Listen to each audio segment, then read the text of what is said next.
Είμαι ο Κώστας Καμπαρός, είμαι σχεδιαστής και εικονογράφος και τα τελευταία χρόνια έχω ασχοληθεί αρκετά με το κομμάτι του προϊόντικού σχεδιασμού, του packaging design όπως λέγεται.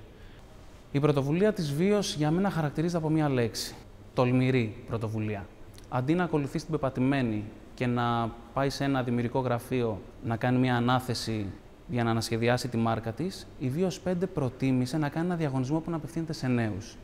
Αυτό είχε μια πολύ μεγάλη δέσμευση απέναντι σε όλα τα παιδιά που πήραν μέρος στο διαγωνισμό, καθώς είχε δεσμευτεί εξ αρχής ότι ο νικητής θα υλοποιήσει το σχέδιό του και θα το δει να είναι τυπωμένο στο ράφι. Για μένα ήταν μια πολύ αναζωογονητική διαδικασία και είχε ιδιαίτερο ενδιαφέρον το να κάτσω να δουλέψω με τον πρώτο νικητή για μια εβδομάδα και να υλοποιήσουμε μαζί όλες τις τελικές μακέτες για να βγει η μπύρα πραγματικά στο ράφι.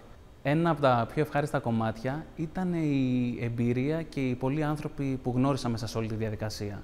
Από τους ανθρώπους της Βίος 5 μέχρι και όλα τα παιδιά που ήρθαν και διαγωνίστηκαν στο διαγωνισμό.